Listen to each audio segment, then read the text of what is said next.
और first time जब मैं आपके ओपीडी में आया था तो मैं गाड़ी भी नहीं मूव कर रहा, सीधा चल भी नहीं पाता था। टेढ़ा मेढ़ा होकर लंगड़ा के जब चल के आया था, पैर के नाखून से लेके सर के बाल तक सोराइसिस था पूरी बॉडी में।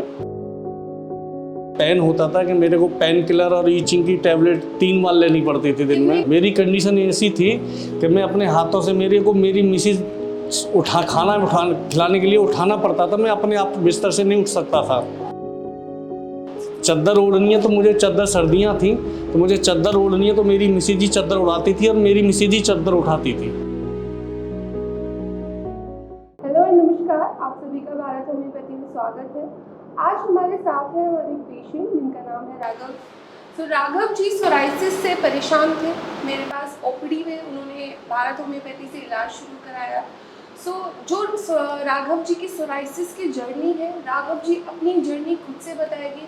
कितनी उनकी पेनफुल जर्नी थी।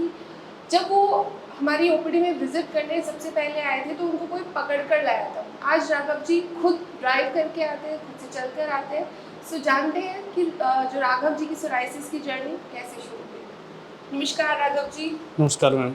अच्छा, अभी कैसे हैं आप? अभी ठीक हूँ मैम। अब मेरे को 70 से 80% करीब रिलीव है। ठीक है। और फर्स्ट टाइम जब मैं आपके ओपीडी में आया था तो मैं गाड़ी भी नहीं मूव कर रहा, सीधा चल भी नहीं पाता था, बल्कि मैं टेढ़ा मेढ़ा होकर लंगड़ा के जब चल के आया था। मेरे पैर के नाखून से लेके सर के बाल तक सोराइसिस था पूरी बॉडी में। फुल बॉडी सोराइसिस, पूरी बॉडी मेरी रेडनेस, आपका पैर हाथ पूरी जगह टोटल 100% में हिलजुल भी नहीं सकता था। बड़ी मुश्किल से आया था, अकड़ी हुई थी आपकी। हाँ जी हाँ जी। तो अब जब से मैंने 4 महीने हो गए मुझे इलाज करते हुए, तो अब मैं 80% करीब रिलीव कर रहा हूँ। और हो सकता है भगवान की दुआ से मैं नेक्स्ट मंथ सारा सही हो जाऊँ।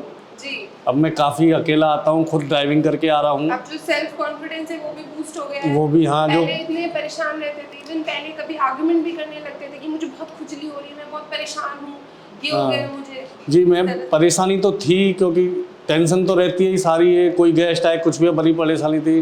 बल्कि मैंने 3 मंथ तो मैंने चम्मच वाला खाना खाया, हाथ से, हाथों में इतनी प्रॉब्लम थी कि मैं खाना भी नहीं खा सकता था। और आप मुझे बता रहे थे कि जब आप नहाने जाते हैं तो आपकी स्किन ऐसे निकलती है कि 1.5-2 घंटे आपको नहाने में लगते हैं। जी, मैं पहले 2 महीने सुबह शाम दोनों टाइम नहाता था, 2 घंटे मुझे नहाने में लगते थे।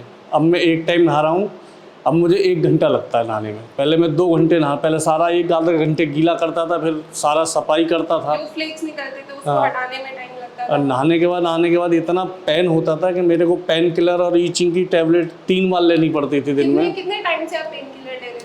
पेन किलर में आपके पास से आया था जब से, जैसे सोराइसिस बढ़ती जा रही थी, मैं पेन किलर के बगैर सो ही नहीं पाता था, लेट ही नहीं पाता था। और नहाने में जब दर्द होता था तो बगैर पेन किलर कई बार डबल पेन किलर लेना पड़ता था जी। बहुत बड़ी प्रॉब्लम थी। अब मैं 80% रिलीव हूँ, अब ठीक हूँ मैं। और राघव जी, आपने कहाँ से इलाज कराया हमारे पास जुड़ने से पहले? मैडम, मैंने कोई नहीं छोड़ा है। गुड़गांव में प्लस इधर उधर मैंने हिसार से भी कराया, गुड़गांव में भी कराया है, एम्स भी दिखा लिया था मैं। एम्स के डॉक्टर्स का क्या कहना है? एम्स के सब एलोपैथिक डॉक्टर सब यही कहते हैं जाने वाली नहीं है, ये ठीक हो जाएगी, फिर हो जाएगी। परमानेंट इलाज इसका कोई नहीं बता सकता। भी लिए हैं अब तक? क्या जी मैम? आपने स्टेरॉइड्स भी लिए हैं? स्टेरॉइड्स में समझा नहीं है। मतलब जो डॉक्टर्स दवाई देते हैं, और एम्स वाले डॉक्टर्स ने क्या दवाई एम्स दी? वाले ने एलोपैथिक दवाई दी थी मगर उससे फ़र्क नहीं पड़ा। फिर मैं होम्योपैथिक ही इलाज करा रहा हूँ। एक मतलब आप एम्स की दवाइयाँ खाते थे, कुछ भी फर्क नहीं आ रहा था? थोड़ा बहुत फ़र्क पड़ा, जैसे ही दवाई बंद कर देते फिर उसी और डबल बूम करके निकलती थी। एलोपैथिक दबा देती, ठीक नहीं करती। अब मैं पिछले करीब 8-9 साल से होम्योपैथिक ही खा रहा हूँ। होम्योपैथिक भी कंट्रोल नहीं कर पा रही थी, फिर उन्होंने होम्योपैथिक का डॉक्टर चेंज करके आपके पास आया। अच्छा, तो कहाँ से आप होम्योपैथिक का इलाज करा मैं रहे थे? गुड़गांव फेज़ 2 में अनंता वालों के यहाँ से करा रहा था। वहाँ से मैं जब ज़्यादा दिक्कत हो गया, मेरे चलना उठा, तो मैंने उनको बोला तो बोले जी ये धीरे धीरे ही होगा। फिर मैंने आपका यूट्यूब पे देखा, एक मेरे साथी है उन्होंने बताया, फिर मैं आपसे कंसल्ट करके फिर आपसे दवाई लिया मैंने। अच्छा, ठीक है। सो अभी चलने में कोई दिक्कत नहीं है? नहीं, अब कोई चलने में दिक्कत नहीं है। वॉक भी करना शुरू हो गया? अब मैं वॉकिंग भी कर रहा हूँ, सब कुछ कर रहा हूँ। बस एक छोटी सी प्रॉब्लम है मेरे को कि जब चलता हूँ तो पसीना आता है, तो वो जो काटता है तो ईचिंग होती है। ठीक है जी। मगर वो भी नॉर्मल है, ज़्यादा नहीं है। तो मैं सुबह शाम ही चलता हूँ, दिन में नहीं निकलता हूँ अभी कहीं। अच्छा, सो अभी कैसा महसूस हो रहा है? जैसे आप कंडीशन में मेरे पास आए थे, जिस तरह से मैं आपको देख रही थी आते हुए कि नहीं चल पा रहे इंसान, सो नहीं पा रहे, पेन किलर लेना पड़ रहा है, बिल्कुल एक ऐसी कंडीशन हो गई थी कि सुसाइडल टेंडेंसी जब आ जाती है कि बिल्कुल परेशान हो जाता है इंसान। तो अभी ठीक होने के बाद कैसा महसूस कर रहे हैं? मैडम जब मैं आपके पास आया था तब तो मैं एक जिंदा लाश था, समझ लो। बॉडी थी मेरी, डेड बॉडी थी जिंदा, और आज मैं इंसान बन के आपके पास आया हूँ। Thank you. सो जितने भी हमारे और सोराइसिस के पेशेंट्स हैं, जैसे कि आपने भी मुझे बोला था कि मैम मुझे ठीक कर दो, मैं और पेशेंट्स लेके आऊँगा आपके पास, तो वैसे जितने भी सफ़र कर रहे हैं, बहुत ज़्यादा परेशानी होती है सोराइसिस में, आपको मालूम है, तो उन सब पेशेंट्स को आप क्या मैसेज करना मैडम मैं इतना परेशान था पिछले 13-14 साल से कि मैंने एक सोराइसिस ग्रुप बना रखा है, जो कि कम से कम 20 से 30 लोग मेरे ग्रुप में ऑलरेडी हैं। कोई कहीं से इलाज ले रहा है, कोई कहीं से ले रहा है, और जहाँ तक मैं जब जिसके पास जाता हूँ उधर ही मैं रील पर उनको बोलता हूँ भैया वहाँ से लो, मैं वहाँ से ठीक हुआ। तो 2-4 तो आपके अभी जल्दी आ जाएंगे, और ये वीडियो मुझे भेज देना तो मैं सब लोगों को वीडियो दे दूँगा, तो और जल्दी आएंगे। ठीक है जी, ठीक है। तो आप सभी ने देखा कि सोराइसिस जो उनको परेशान कर रहा था कि एकदम नहीं वो चल पा रहे थे, जो डे टू डे की डेली एक्टिविटीज़ हैं वो भी वो नहीं कर पा रहे थे। इवन वो इतने परेशान थे कि खून आ जाता था, इतनी खुजली होती थी कि वो ओपीडी में मेरे साइड में बैठे होते तो उनका जो हाथ है वो खुजलाने से कंट्रोल नहीं कर पाता था खुद को। इवन कभी कभी मैं उनको डांट भी देती थी कि आपको खुजलाना नहीं है, कॉटन का आप कपड़ा यूज़ कीजिए खुजलाने के लिए।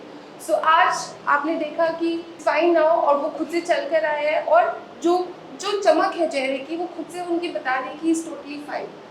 तो राघव जी, जैसे कि आपने हमें बताया कि पहले भी आपने बहुत जगह से होम्योपैथिक इलाज कराया, 8-9 साल से होम्योपैथिक इलाज करा रहे हैं, इवन हिसार से भी कराया, गुड़गांव के फेज 2 से भी कराया। तो जो हम आपको अपनी कस्टमाइज मेडिसिन देते हैं, जो मैं आपको मेडिसिन बना के देती हूँ, उसमें और बाकी जो होम्योपैथ्स आपको मेडिसिन देते हैं उसमें क्या डिफरेंस आपको फील हुआ? मैम मैं पिछले 2017 से ही मैं होम्योपैथिक इलाज ले रहा हूँ फेज 2 से। जी। तो वो देते थे, बनाते थे, मगर क्या है कि वहाँ दवाई में होम्योपैथिक लेते लेते भी मुझे ये तीसरी बार निकली हुई है। अच्छा, मतलब होम्योपैथिक ही यूज़ कर रहा था, और वहीं से मेरा परमानेंट, मेरा 1 मिनट के लिए मेरा कोरोना में भी इलाज बंद नहीं था, फिर भी मेरे को तीसरी बार हो गया। और जब आपका पता चला, आपके यहाँ से डिस्कस हुआ, तो आपने बोला कि अगर हमारा डाइट चार्ट फॉलो करोगे तो आपको कभी नहीं होगी। एक तो ये पॉइंट्स लेके मैं आपके पास आया। दूसरा ये है कि जो आपने 3 मंथ, फर्स्ट मंथ जो टाइम दिया कि फर्स्ट मंथ में 30%, सेकंड मंथ में 50%, उस हिसाब से ही आपका मेडिसिन ने काम किया, जो कि मेरे को 3 से 4 महीने हम आपका ट्रीटमेंट कराएंगे। जो मेरी कंडीशन थी, जिस कंडीशन में मैं आया था, मुझे नहीं लगता था कि 4 मंथ में आप इतना कवर कर दोगे, मगर आपने जो बोला वो सही निकला। मेरी कंडीशन ऐसी थी कि मैं अपने हाथों से, मेरी मिसेज खाना खिलाने के लिए उठाना पड़ता था, मैं अपने आप बिस्तर से नहीं उठ सकता था। चद्दर ओढ़नी है तो मुझे, चद्दर सर्दियाँ थी तो मुझे चद्दर ओढ़नी है तो मेरी मिसेज ही चद्दर उड़ाती थी और मेरी मिसेज ही चद्दर उठाती थी, ये कंडीशन थी। हाँ, मेरे हाथ सीधे नहीं हो पाते थे, शर्टें पैंटें मैं पहन नहीं सकता था, मैं ऐसे ही पड़ा रहता था, बस लोअर पहन लिया ढीला ढाला और बस ऐसे ही रहता था। मतलब मैं कपड़े भी पहनने की स्थिति में नहीं था, मैं अपने आप ओढ़ भी नहीं सकता था, उठा भी नहीं सकता था, ये कंडीशन थी मेरी। ठीक है जी।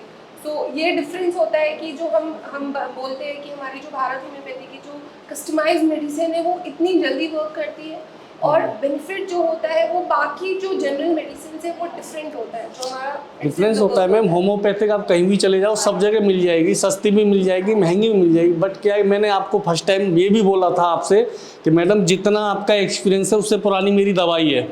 मैं भी एक टाइम का डॉक्टर सा ही बना हुआ हूँ, मगर उस टाइम मैंने इतना सीरियस नहीं लिया था। मैं भी सोचा ठीक है आगे ले लेंगे, देखेंगे क्या होगा, मगर जो 4 मंथ में मुझे रिजल्ट मिला है, आज मैं आपको हकीकत में कह रहा हूँ कि होम्योपैथी में भी डॉक्टर अलग अलग हैं, जानकारी होना बहुत ज़रूरी है। दवाई लेके तो बहुत जगह लोग बैठे हुए हैं, मगर इसका बीमारी जो इतनी डेंजरस है कि हर किसी के बस की कंट्रोल करना नहीं है। दवाई तो कोई भी दे देगा, मैंने कोई नहीं करा है, किसी के पास चले जाओ।